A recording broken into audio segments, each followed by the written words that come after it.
नेपाल ए हुन्थ्यो भने 221 को टार्गेट इजिली 35 ओभरमा चेज गरिदिन्थ्यो। मैले भन्थ्यो भन्ला इजिली 35 ओभरमा नेपाल एले चेज हान्दिन्थ्यो यो 221 को टार्गेट। नेपाल एमा त्यस्तो यो आसिफ शेखले जस्तो डट खानी अनि के रे रोहित कुमार पौडेलले जस्तो हावा सट हान्ने ब्याटर छैनन् नि त, हो कि लमन?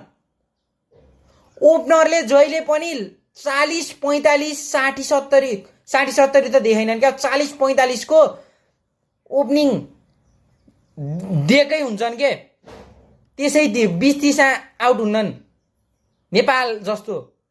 अनि त्यसपछि आउँछन् देव खनालले दामी स्टार्ट दिन्छन्।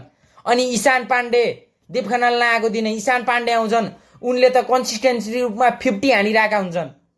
अनि त्यसपछि त नेपालको मेन ब्याट्सम्यान जो अहिले सिनियर टिममा टुकटुके आउँछन् नि, त्यो ठाउँमा सन्दीप जोरा आउँछन् नेपालमा, उनको कस्तो ब्याक टु ब्याक 50 अनि अस्ति सेन्चुरी हानेका हुन्।